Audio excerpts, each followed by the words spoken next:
Welcome back to Unknown and Talented. My name is Jelan Abrams. And guys, this year has been moving. This year has been moving. Like we're already basically in the new year. Everybody's gonna be getting ready for this new year, making sure this year is the best year of their life. And I just want to make sure y'all are prepared for this new year. So this episode is gonna be about motivation versus discipline. Because right now, everybody's motivated. Everybody's excited to get done with 2023 and go to 2024. You always hear the same old. Oh man, I can't wait till this year is over. I get a fresh new start. And honestly, it's not really a fresh new start. It's gonna be the same old if you don't prepare differently. You can't go into a new year and expect the first of the month to start changing. It doesn't happen like that. If people go back, let's say 5 years ago, they look at the New Year's resolutions they made, it's probably the same stuff, because you didn't do anything differently. I remember when I was a child, I was pretty young. I was talking to a family member. I'm not going to say who, but I was talking to a family member and I was asking them, what are your New Year's resolutions? They said, I don't really make New Year's resolutions because I never do them anyway. And I'm just like, man, that's kind of sad. That's kind of, depressing to say to a child. A child is excited, the new year. Like, this is us being children. Like, it's like now as adults, New Year's happen every single year. But as a child, you probably 5, 6 years old, it barely happens. So you're super excited for it. And then for an adult to say, I don't really do it because I don't really accomplish that. It's kind of depressing. And I feel like that's where a lot of people are headed. They're headed to this spot of like, I'm stuck. This is my life. It's no changing it. But that's not what we're gonna do. We gotta change it up. So right now you're in the spot of the motivation. You're excited because you're gonna see a new change. So I just want to first just explain exactly what motivation is, right? So this is what I got from Webster's dictionary. So I didn't make this up. This is the real definition. So it says motivation, the reason or reasons one have for acting or behaving in a particular way. So like to paraphrase that, I feel like it's like when I think of motivation, I think of like that spark that gets you up to make you move. You think about that spark. When you hit light and light, you see a spark, you say, okay, we about to get fire. So it's like you get excited because you see that goal that you have in your mind and you see that you might be closer to it than you thought. So something pushes you to say, yo, I can do it. You might hear a motivational speech of, wake up early, do this, do that. I did this. You can do it too. Now you're up. You're excited to actually change your life. You also can think about like, the pot of gold at the end of the tunnel. You look in the tunnel, you see it's lit up. So you said, it's gold down there. All right, all I got to do is walk down this tunnel to get there. You're motivated because you see it. This is the first time you're seeing it. Your eyes are open to the possibilities that you can actually do. So now you're excited. But the only problem with motivation is that motivation wears off. I think about like a sports team, for example, opening night. Opening night, everybody's excited. Everybody's like, oh, everybody's coming back. If you follow NBA, we got all these big trades, all these big names. It all looks good on paper. So you're super excited to, get started thinking, this year's my year. You know what I'm saying? You're so excited. But, after a couple games, after, a month or so, you realize your team sucks. You're not motivated to do it anymore. You're not motivated to watch the games. You're not motivated to go. As players, you're not really motivated to even play like that no more. Now you're looking to get traded. So the motivation wears off. So it's cool to have that excitement, but it wears off. And just to put it back to, where I started, you're motivated because you're saying, oh, this is going to be a change that I needed. But after a while, that's going to wear off. You can't rely on motivation alone to be able to change your life. So that's pretty much where discipline comes in. So discipline, definition of that is doing what needs to be done even if you don't want to do it. So you're motivated to start a new business. You're not going to feel like doing that every single day. That's when discipline comes in. So now you're like, yo, I don't feel like doing this, but I'm going to do it anyway. And a lot of people don't feel like they have discipline. They could be that motivation and it wears off. So every single year you're going back doing having the same New Year's resolution you had 5 years ago. 5 years ago, 2019, I guess 2019. Yeah, this year's moving.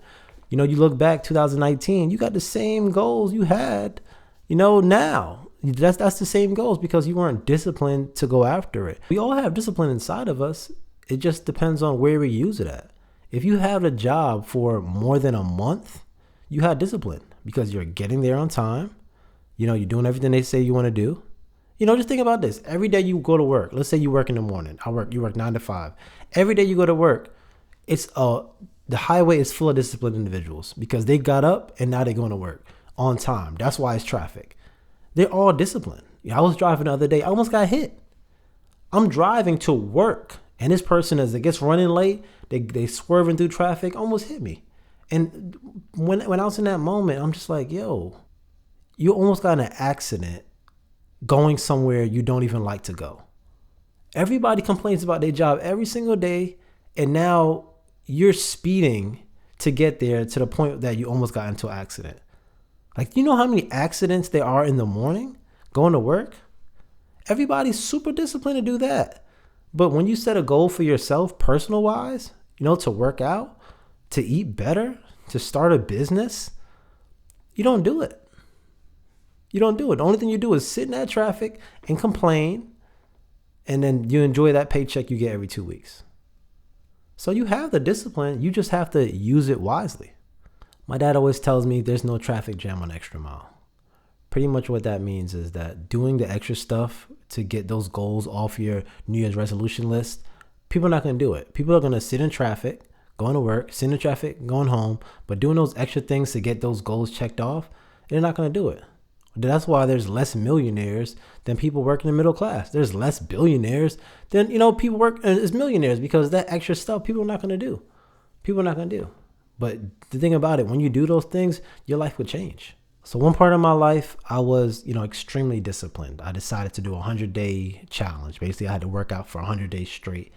And the reason why I started that, because I wasn't disciplined. I was, wasn't working out. I was, not eating great. And I was like, I got to change, because the older you get, it's easier to blow up. It's easier to be, super fat, because it's a lot more work to get your body up. When you're young, you're in high school, that's easy. But when you get to our age, it's not easy to be working out, because everybody else around you is partying, drinking all day. Everybody's not, pushing health, health wise, it's very important. So I decided to do it. I went to the gym, took a selfie, put the caption 1 out of 100, posted in my story, and I was like, yo, I'm doing this, and it was like, I wasn't motivated at that time. That was all discipline. That 100-day challenge was all discipline. It was many days I wanted to quit. I was excited to, I was also creating videos at that time. So I was excited to do it. I was at like 25, and I was like, bro, this junk is hard. I was at 35. I'm like, yo, this is hard. Like, every step of the way, it was a challenge for me to get up to go to the gym. I had so many distractions. At that time, I was single, so I was trying to date. It was hard. They were trying to go out, hang out with me all weekend. I was like, I have to work out. Like, if I have to get an hour in, like, I can't miss a day, because I'm doing this. Like, this 100-day challenge is important. This 100-day challenge is important, and it's more important than you. I just met you. This 100-day challenge is for me to get my life back on track. So it was many distractions. I had a podcast with my friends, recorded every single Wednesday. I worked. It was so many things that I was doing, but I said, yo, my life is not gonna go down the drain. I'm gonna make sure I stay, disciplined, because being disciplined in your workout wise changes everything. Being disciplined in, getting places on time, being disciplined in, if you do end up getting that business started, you discipline in that, making sure you're not using the money from your business for your, nonsense. Biggie says, don't get high on your own supply. It's so many things that you want to make sure that you're disciplined in. I said I wanted to challenge myself in a 100-day challenge, because I know that can change, not just working out wise, but other areas in my life. And I feel like the thing that really helped me stick to that 100 days was having accountability partners. And that's something you need to do as well. My accountability partner was Instagram. I didn't just keep the 100-day challenge to myself. Every day I'm posting a selfie of, what day I'm on. And if it was starting to get late, people are messaging me like, yo, where did you work out today? Like, it's getting kind of late. Like, it's 10 o'clock. You didn't work out yet. So it wasn't just one person. It was just so many people coming at me like, yo, you said you're doing this thing. You're supposed to be motivating me. Don't stop now, because then I'm going to stop. Then you have people that's looking up to you at that point. So I think that's something that you really want to make sure you get, is an accountability partner. Find somebody that you trust to stay on you and for you to actually listen to them.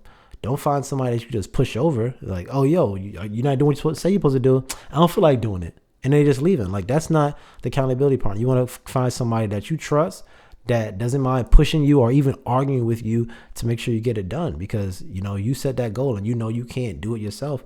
You got to find somebody that you trust that can help you, push you to get there. Because without Instagram, nobody was knowing I did a 100-day challenge. I probably wouldn't have finished it. I don't know. I probably wouldn't have finished it, because at one point I was like, I don't want to let everybody down. People are rooting for me. I'm at 50 days. People are like, yo, keep going. I was getting, so many random followers of people that, I didn't know that I'm cool with now. Yeah, I remember Swank. I met him during that challenge, and it's just like, yo, this is really helping motivate people, and, don't stop. So don't just think about it for me. Think about it for the other person. Think about when you want to be disciplined and you have a goal. Think about the people behind you that you want to motivate. I have a niece and a nephew. I want to make sure that I do stuff, that makes them proud. It's like, man, that's my uncle. I got 3 younger sisters. Growing up, I made sure to do stuff like make sure I get good grades, so they can't look at me and like, Jamal's not getting good grades. You got, set a good example for anybody. So just make sure you have that discipline. The discipline is important. It's extremely important. But I don't want to sit here and act like I'm perfect. I messed up just like y'all. I had a point in my life where I was super excited about something, but I didn't have the discipline to do it. At one part of my life, as y'all know, if y'all been following my story, I was, super skinny, started working out, changed my body, changed my confidence. At that point, when people saw how high my confidence was for working out, people wanted me to train them. They was like, can you be my trainer? Can you be my trainer? And I'm just like, yeah, I can work out with you, but I can't really be a trainer because I don't really know too much about it, but I can help you work out. And, more people ask me about being a trainer. I'm just like, yeah, you know what? I could possibly be a trainer. I looked into it, I got excited. I paid for the course. I think the course was like $1,200.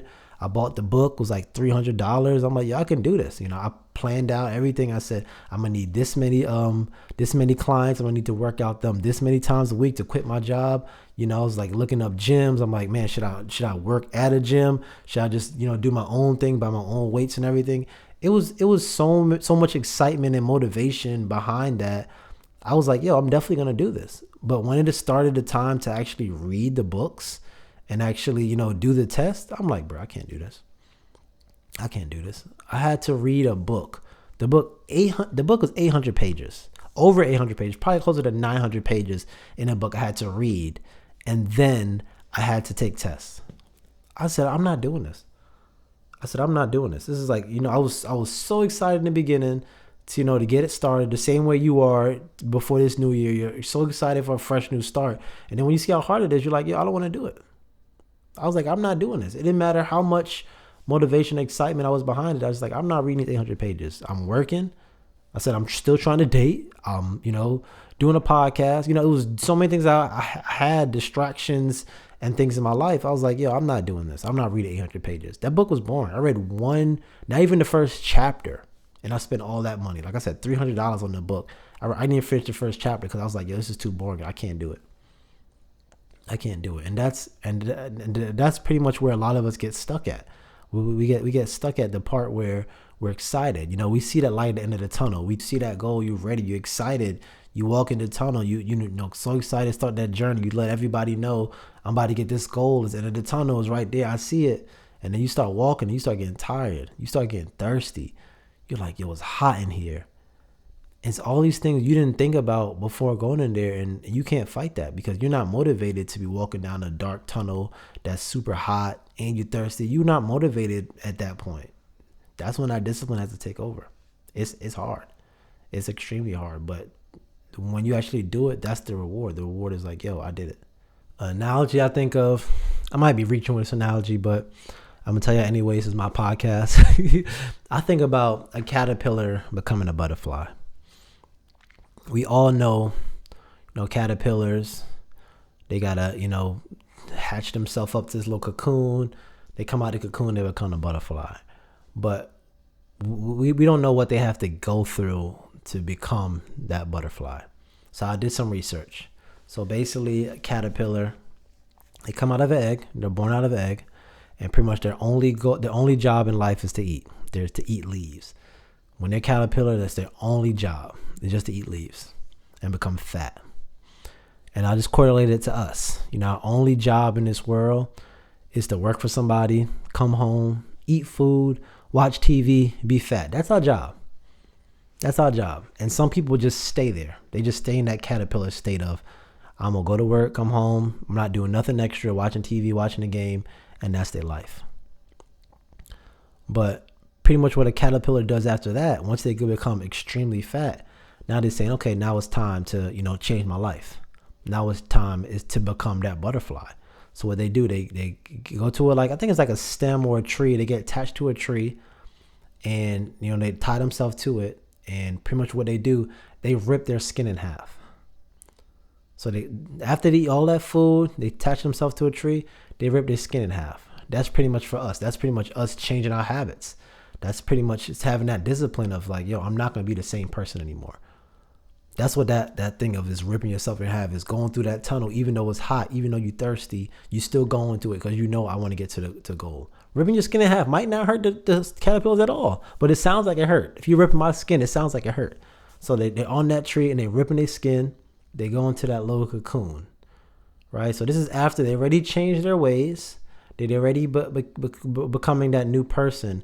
Now they're in this cocoon, and they're in the cocoon for 2 days. They're in the cocoon for 2 days. So after they already changed who they are, they still have to wait 2 days. 2 days don't sound like a long time to us, but the lifespan of a butterfly is not that long. So 2 days is a long time. So even though you change your ways, you're super disciplined, it might take longer than the whole 2024 for you to even actually reach your goal. But you have to stick it through. You can't go back to being that fat caterpillar. You got to stick it through. You got to stay in there for those 2 days, 2 years, whatever time period is. You got to stick in that cocoon. Because the thing about it, after you stick through those hard times of being in that cocoon where you don't even know if a random animal or squirrel can eat you, like that's kind of crazy. That's a lot of faith and to keep it together, to stick it through. You don't know what bad things happen, but you're sticking it through because you know you about to get to the other side. After you do that, you become that butterfly. And then when you become that butterfly, it's no looking back. There's no looking back on being that caterpillar. There's no looking back on being that fat person. There's no looking back being to the person that you used to be. The person you used to be, you can't even do any of those things anymore. Only thing a caterpillar was doing was crawling and eating. Now you're a butterfly flying. You know how slow a caterpillar moves? I don't know if you've ever seen a caterpillar. You know how slow a caterpillar moves? You know how easy it is to catch a caterpillar? A butterfly, you try to run after it, it's gone. It's flying up in the air. You got to realize you're going to become that entirely different person after you go through that time of discipline. And like I said, it could be longer than a year. But you do that discipline, you're going to change. You're going to change into that new person. And when you become that new person, there's no looking back. There's no looking back. So hopefully y'all enjoyed that episode. Hopefully I gave y'all that spark. Actually, not the spark. We don't even want the sparks anymore. We're not looking for motivation. Hopefully I gave y'all the tools and the mindset to have that discipline. We're going to have those New Year's resolutions. We're making those New Year's resolutions. We're not saying, I'm not making those New Year's resolutions. We're making them. We're making the New Year's resolutions and we're crossing everything off. You got to have that discipline. It's not about the motivation. It's not about the excitement. It's good. That's going to help you start, but you got to stick through. Find that accountability partner. Think about that caterpillar. Right now, you the caterpillar. Right now, you just eating. You just eating to be fat. Just eating to be fat. We got to change it up. We got to rip that skin in half, become that butterfly, and there's no looking back. There's no looking back. But hopefully y'all enjoyed this episode. I'm done. I had a lot of fun with that analogy. Hopefully that analogy made y'all laugh or something because, I'm different like that. But I appreciate y'all listening. I appreciate y'all get this far.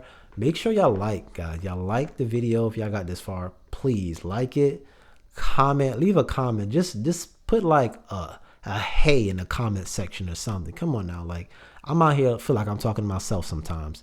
And if you're on Apple Podcasts or Spotify and y'all didn't leave a review yet, leave a review. I think last time I checked, the last review I got was September, and that was from my sister. I appreciate it, but come on now. This is, more people listening to this than just my sister and my family. Like, y'all gotta leave that. Don't be scared to leaving it. I'm the only person reading them. Nobody else is reading. I'm the only person reading the comments. You listening to it anyway. You might as well leave a comment, right? Come on now. But yeah, I appreciate y'all listening. My name is Jelan. Abrams is unknown and talented. And we're not even worried about seeing y'all next week. Don't even come listen back next week. If y'all not have that mindset shift that you're gonna have some discipline, don't listen to my podcast episodes because you're not ready.